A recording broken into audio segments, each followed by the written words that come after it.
پاکستان کے ضلع قصور کے اس نوجوان مجاہد کی کہانی جس نے اسرائیل کی سرحدوں کو ہلا کر رکھ دیا۔ اسلام کی بقا کی جنگ لڑنے والے اس مجاہد کی طویل داستان سننے سے پہلے چینل کو سبسکرائب کیجیے تاکہ کہانی کی تمام ترقصات آپ تک ہمیشہ پہنچتی رہیں۔ اور اب ہم دونوں ایک دوسرے کو بخوبی دیکھ سکتے تھے۔ اس نے ہاتھ بلند کر کے ہلایا اور بچ نکلنے پر خوشی کا اظہار کرنے لگا۔ میں نے بھی اس کا جواب دیا تھا۔ وہ بازوؤں سے چپوؤں کا کام لے کر اپنی کشتی کو میری کشتی کے قریب لے آیا۔ میں نے مسکراتے ہوئے کہا، ہیلو رچرڈ، گریوائل سے فرار مبارک ہو۔ تمہیں بھی مبارک ہو دوست۔ اس نے کہا، میں نے تمہیں بہت آوازیں دی تھی۔ کب؟ تھوڑی دیر پہلے کی بات ہے۔ میں تو مزے کی نیند سو رہا تھا۔ کیا واقعی؟ میں نے حیرت سے کہا۔ ہاں، تم نہیں سوئے؟ سوال ہی پیدا نہیں ہوتا۔ مجھے تعجب ہے تمہیں نیند کیسے آ گئی؟ خوف سے، اس نے جواب دیا۔ خوف سے نیند بھی آ سکتی ہے؟ ہاں، لہروں کا عجیب شور میرے حواس گم کیے رہا تھا۔ میں نے آنکھیں بند کر لیں اور نہ جانے کس طرح سو گیا۔ رچرڈ نے مسکراتے ہوئے کہا، پانی کی ایک لہر نے ہمیں ایک دوسرے سے دور کر دیا اور ہماری گفتگو کا یہ سلسلہ منقطع ہو گیا۔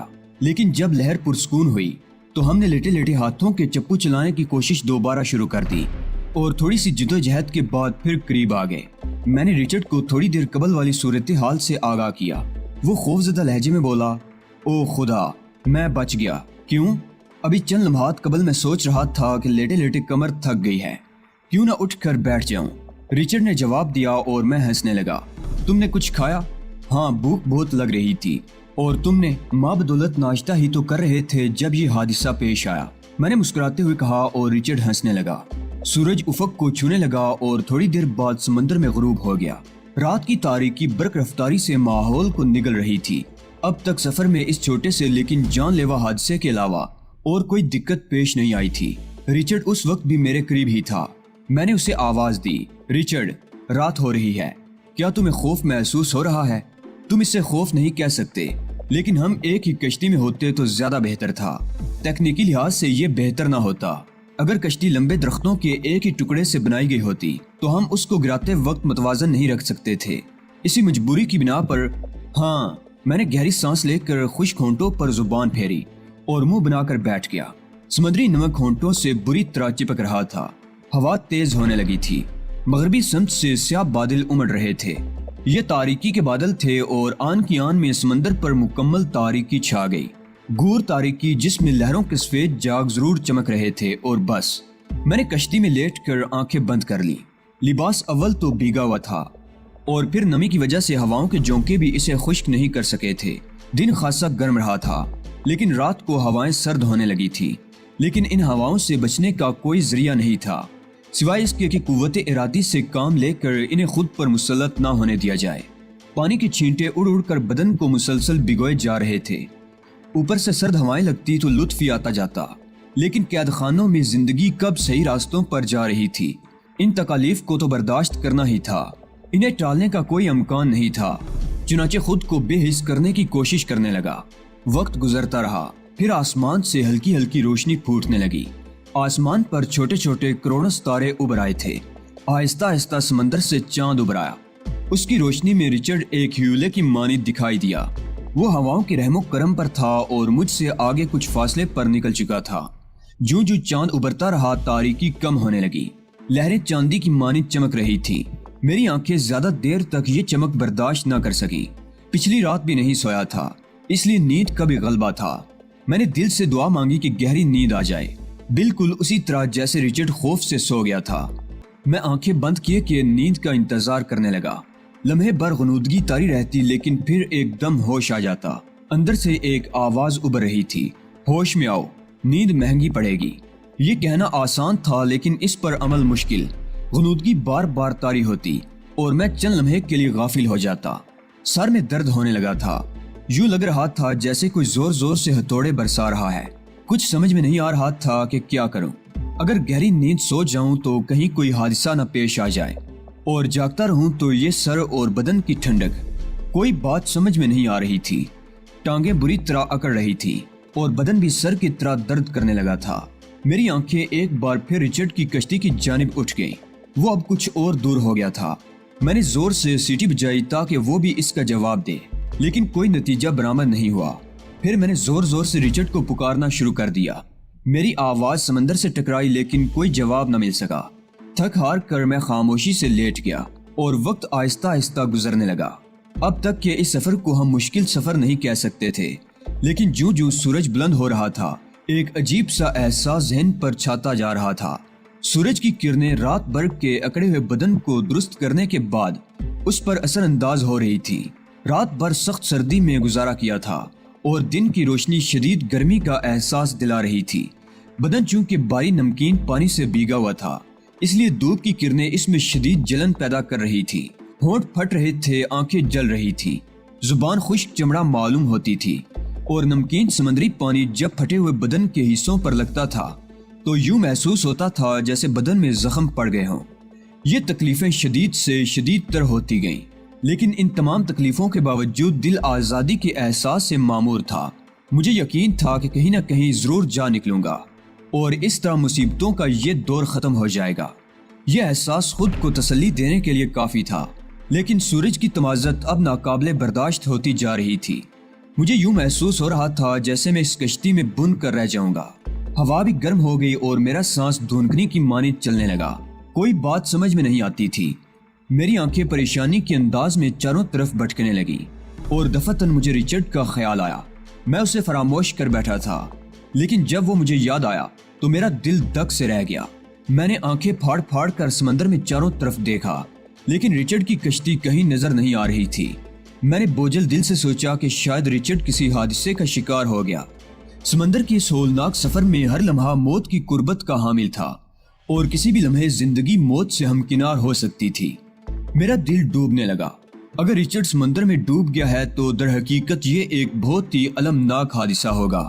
یوں تو زندگی کے بارے میں بھی وثوق سے کچھ نہیں کہہ سکتا تھا، لیکن اگر ہم دونوں کسی طرح ساتھ ہی مرتے تو بہتر تھا۔ میرا دل الٹتا رہا۔ کوشش کر کے میں نے گردن کشتی کے کنارے پر رکھ لی تھی تاکہ رچرڈ کی کشتی کہیں نہ کہیں تلاش کر ہی لوں۔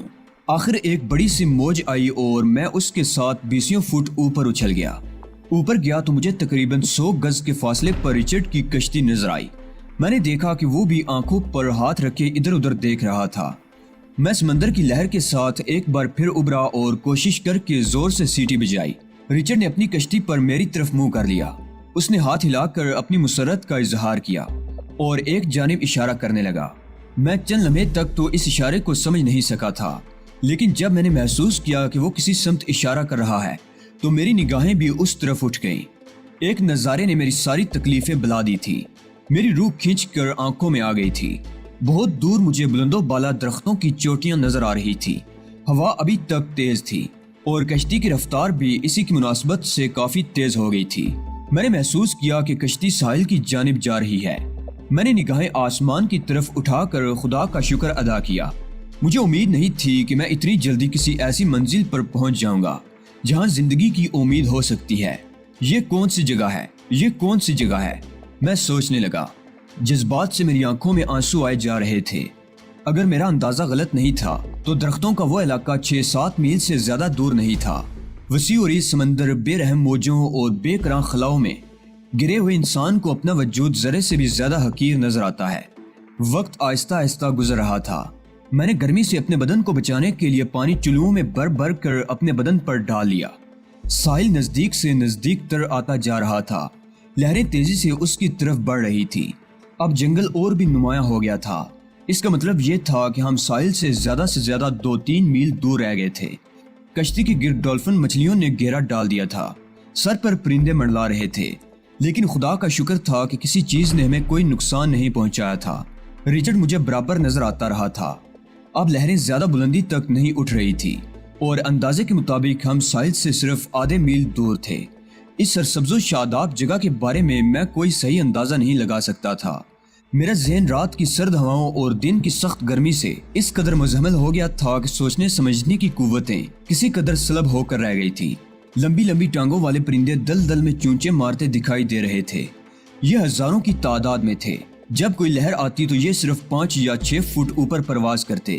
درختوں کے تنوں پر پانی کے نشانات ابھرے ہوئے تھے۔ میری کشتی چھپ چھپ کرتی آگے بڑھتی رہی اور پھر ایک زوردار جھٹکا کھا کر رک گئی۔ اندازہ نہیں ہو رہا تھا کہ وہ کہاں پہنچ چکی ہے۔ پانی تھوڑا تھوڑا یہاں بھی موجود تھا۔ اس وقت غالباً دوپہر کے 1:30 یا 2 بجے ہوں گے۔ ہمیں اپنے قید خانے سے روانہ ہوئے 40 گھنٹے سے زیادہ ہو چکے تھے۔ سمندر میں ہوائیں تیز تھیں۔ میرے اندازے کے مطابق 3-4 بجے پھر پانی کی سطح بلند ہونے والی تھی۔ اگر اس سے پہلے ہم جنگل کے اندرونی حصوں میں پہنچ جاتے تو اپنے بچاؤ کا بندوبست کر سکتے تھے۔ رچرڈ مجھ سے 2-3 گز داہنی طرف تھا۔ اس نے میری طرف دیکھ کر زور زور سے ہاتھ ہلائے۔ یوں لگتا تھا جیسے وہ کچھ کہنا چاہتا ہو، لیکن اس کی آواز مجھ تک نہیں پہنچ رہی تھی۔ غالباً اس کا گلا خشک ہو گیا تھا، جس کی وجہ سے اس کی آواز نہیں نکل رہی تھی۔ خود میری بھی یہی کیفیت تھی۔ میں ہاتھ ہلا ہلا کر اسے اس بات کا اشارہ کرتا رہا کہ ذرا وقت گزر جائے تو ہم یہاں کے ماحول کا اندازہ لگائیں اور یہ سوچیں کہ ہمارا اگلا قدم کیا ہونا چاہیے۔ لیکن دفعتاً میں نے رچرڈ کو کشتی سے اترتے دیکھا۔ وہ جلد بازی کر رہا ہے۔ میرے ذہن میں یہ بات ابھری، فوراً ہی نیچے اتر جانا مناسب نہیں ہے۔ کشتی جس انداز میں یہاں پھنس گئی ہے، اس سے یہ احساس ہوتا تھا کہ یہاں کی زمین دلدلی ہے۔ میں نے اسے خبردار کرنا چاہا، لیکن آواز میرے حلق سے بھی نہ نکل سکی۔ بولنے کی ہر کوشش ناکام ہو رہی تھی۔ میری نگاہیں اس کی طرف اٹھی ہوئی تھی۔ دفعتاً وہ مجھے کچھ اشارے کرنے لگا۔ میں ان اشاروں کو سمجھ نہیں پایا تھا۔ میں نے غصے سے ہاتھ ہلا ہلا کر اس سے کہنا چاہا کہ کشتی سے زیادہ دور مت جاؤ، پہلے ہم اس جگہ کا اندازہ لگائیں، اس کے بعد نیچے اتریں گے۔ لیکن وہ میری بات نہ سمجھ پایا۔ وہ کشتی کے دوسری جانب کھڑا تھا، اس لیے مجھے یہ اندازہ نہیں ہو سکا کہ وہ کتنی دور جا چکا ہے۔ میں نے ہاتھوں سے اپنی چھوٹی سی ڈونگی کے کنارے پکڑ کر پاؤں نیچے رکھا اور اسے دبا کر دیکھنے لگا۔ میرا یہ اندازہ درست نکلا کہ یہاں دلدل ہے۔ دوسرے لمحے میرے دل میں خوفناک خیالات گردش کرنے لگے۔ کیا رچرڈ نیچے اتر کر صحیح جگہ پر کھڑا ہوا ہے، یا وہ بھی دلدل؟ اسی لمحے مجھے احساس ہوا کہ رچرڈ کی بلندی کم ہوتی جا رہی ہے۔ وہ دلدل میں دھنس رہا تھا۔ میں بے بسی سے اپنی جگہ کھڑا رہا، کشتی میں اپنی جگہ محفوظ، لیکن رچرڈ کو بچانے کے لیے اس کی جانب دوڑ نہیں سکتا تھا۔ میری کیفیت اس جنگلی جانور کی سی تھی جس کے بچے خطرے میں مبتلا ہوں لیکن وہ ان کی کوئی مدد نہ کر سکے۔ ہماری نظریں ایک دوسرے پر جمی ہوئی تھی۔ میں اپنے بارے میں کوئی فیصلہ نہیں کر پایا تھا کہ مجھے کیا کرنا چاہیے، لیکن مجھے یقین ہو گیا تھا کہ رچرڈ دلدل میں دھنس چکا ہے۔ میں نے ایک بار پھر کوشش کی اور دونوں ہاتھوں کی مدد سے کشتی کے کنارے پکڑ کر پاؤں نیچے رکھے اور انہیں دبا کر دیکھا۔ دلدل اتنی سخت تھی کہ میرے پاؤں فوراً ہی اس میں دھنس نہیں سکتے تھے۔ میں نے سوچا کہ کسی بھی طرح رچرڈ کی مدد کرنا ضروری ہے، اس لیے میں نے ایک ایسا عمل کیا جو خطرناک تو تھا، لیکن اس کے سوا کوئی چارہ کار نہیں تھا۔ میں کشتی سے نکل کر دلدل پر لیٹ گیا اور پھر لڑکتا ہوا اس کی طرف بڑھنے لگا۔ 200 گز کا فاصلہ طے کرنا تھا۔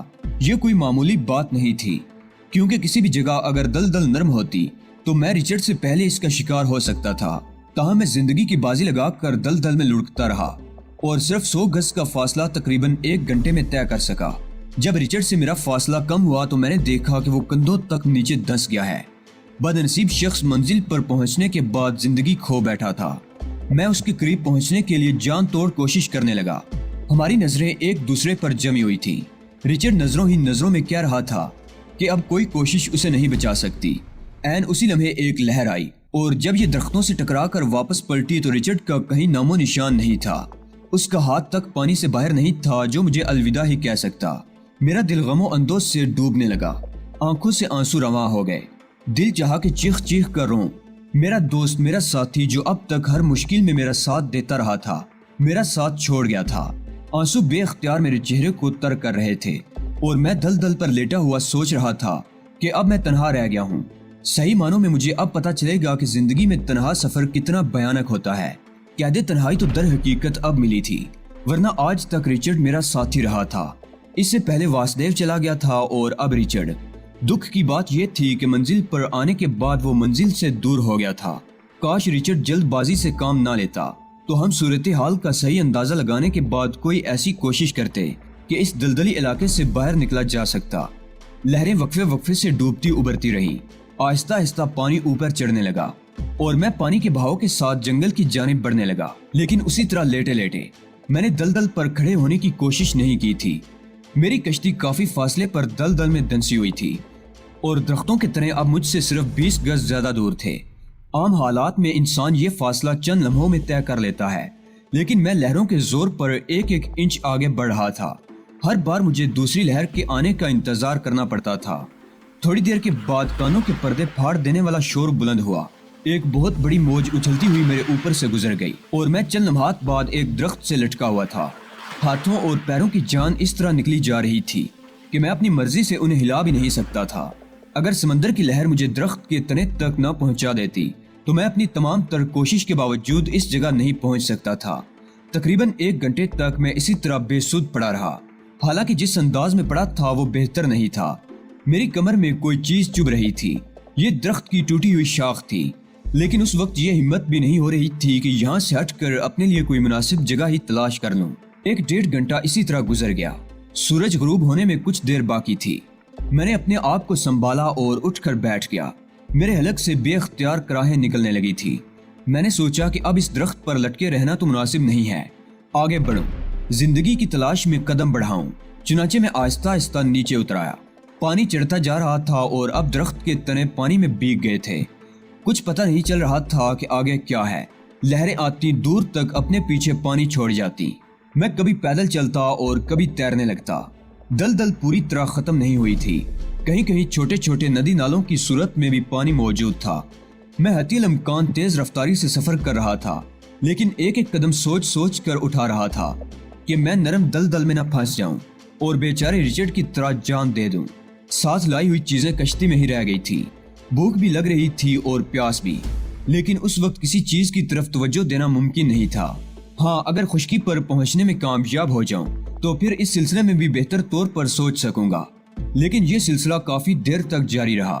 اس وقت سورج غروب ہو گیا تھا جب میں خشکی پر پہنچا، تاہم شفق کی روشنی میں نے مزید تھوڑی دیر اپنا سفر جاری رکھا اور پھر ایک بہت بڑے گرے ہوئے درخت کے تنے پر رات بسر کرنے کا فیصلہ کر لیا۔ انواع اقسام کے بے شمار کیڑے رات بھر میرے بدن پر رینگتے رہے، لیکن میں تھکن سے اس قدر چور تھا کہ دنیا و مافیا سے بے خبر ہو کر سو گیا۔ صبح پرندوں کی چہچہاہٹ نے مجھے جگا دیا اور میں آنکھیں کھول کر اطراف کے ماحول کا جائزہ لینے لگا۔ چاروں طرف سٹر ند پھیلی ہوئی تھی، چھوٹی چھوٹی جاڑیاں جو شاید لہروں کے ساتھ بہہ کر یہاں تک آ گئی تھی بکھری ہوئی پڑی تھی۔ کہیں کہیں گڑے بھی نظر آ رہے تھے جن میں پانی موجود تھا۔ مٹی اور ریت کے ذرات اس پانی میں نیچے بیٹھ گئے تھے اور پانی کی سطح شفاف تھی۔ میں اپنی جگہ سے اٹھا اور ایسے ہی گڑے کے پاس پہنچ گیا۔ چلوؤں میں پانی بھر کر میں نے ہونٹوں سے لگایا، پہلے ہونٹوں کا نمک دور کیا اور اس کے بعد 2-3 گھونٹ پانی پی لیا۔ اس پانی میں تعفن نہیں تھا، لیکن اطراف میں سٹراناد ہی سٹراناد پھیلی ہوئی تھی۔ پھر میں وہاں سے آگے بڑھ گیا۔ میں نے ایک پگڈنڈی منتخب کر لی جس پر چلتے ہوئے یوں محسوس ہو رہا تھا جیسے یہ راستہ استعمال ہوتا رہا ہو۔ میرے ذہن میں مختلف خیالات آ رہے تھے، لیکن کسی بھی بات پر زیادہ سوچتا تو دماغ چکرانے لگتا تھا۔ ابھی تک شدید تھکاوٹ طاری تھی، ویسے موسم کسی حد تک معتدل تھا، یہ بات تھوڑی سی تقویت کا باعث تھی۔ چنانچہ میں نے خاصا سفر طے کر لیا۔ تقریباً 4 فٹ اونچے درختوں کے جھنڈ پھیلے ہوئے تھے اور ان میں لیمو جیسی کوئی چیز نظر آ رہی تھی۔ میں اس کے بارے میں کچھ نہیں جانتا تھا، لیکن اس پھل کو دیکھ کر میری طبیعت للچا گئی اور میں نے سوچا کہ کیوں نہ اس کا تجزیہ کر کے دیکھوں کہ یہ کھانے کے قابل ہے یا نہیں۔ میں نے کانٹے دار جاڑیوں میں سے ایک لیمو کاٹا اور اسے اپنے دانتوں سے کتر لیا۔ لیمو کے اندر سے ہلکا سا ترش رس نکلا، اس رس کے ساتھ ساتھ اس میں گودا بھی موجود تھا۔ میں یہ تو نہیں سمجھ پایا کہ یہ کیا چیز ہے، لیکن شدید بھوک میں یہ پھل اتنا بد مزہ نہیں معلوم ہوا تھا، چنانچہ میں اسے چھلکے سمیت چٹ کر گیا۔ اس کے بعد میں نے بہت سارے پھل توڑے اور انہیں جانوروں کی طرح چبانے لگا۔ اس وقت اگر اپنی حالت پر غور کرتا تو یقین نہ آتا کہ میں وہی علی یار خان ہوں جس کی نفاست کے چرچے تھے اور جسے برکلے یونیورسٹی میں ایک نہایت مہذب انسان سمجھا جاتا تھا۔ لیکن اب تو یہ سب کچھ سوچنا بھی میرے لیے سوہانے روح تھا اور میں ذہن کو اس طرف نہیں لے جانا چاہتا تھا۔ پھلوں کے کھانے سے مجھے اپنے معدے میں تقویت محسوس ہوئی، اس لیے میں نے سوچا کہ آگے کے لیے زیادہ رائے اکٹھا کر لوں۔ چنانچہ میں پھل توڑ توڑ کر اپنی جیبوں میں بھرنے لگا۔ میرا یہ سفر جاری رہا اور اب اس سفر میں مجھے کسی خاص دشواری کا سامنا نہیں کرنا پڑ رہا تھا۔ کھانے کے لیے پھل میرے پاس خاصی تعداد میں موجود تھے اور یوں لگتا تھا جیسے یہ سارا جنگل اسی قسم کے درختوں سے بھرا پڑا ہے۔ کہیں کہیں دوسرے درخت بھی نظر آتے تھے، لیکن زیادہ تعداد انہی چھوٹے چھوٹے درختوں کی تھی جن کا نام میرے ذہن میں نہیں رہا۔ یہ پہلی رات تھی جب مجھے سکون کی نیند آئی۔ میں ایک درخت پر چڑھ کر اس کی شاخوں کے درمیان آرام کی نیند سو گیا۔ پیٹ کا مسئلہ بھی چونکہ حل ہو چکا تھا، اس لیے کوئی پریشانی نہیں تھی۔ پھر دوسری صبح میں اندازے سے آگے بڑھ گیا۔ میں نے فیصلہ کیا کہ درختوں کے درمیانی حصے میں سفر کروں گا تاکہ اگر آبادی ہو تو مجھے دیکھا نہ جا سکے۔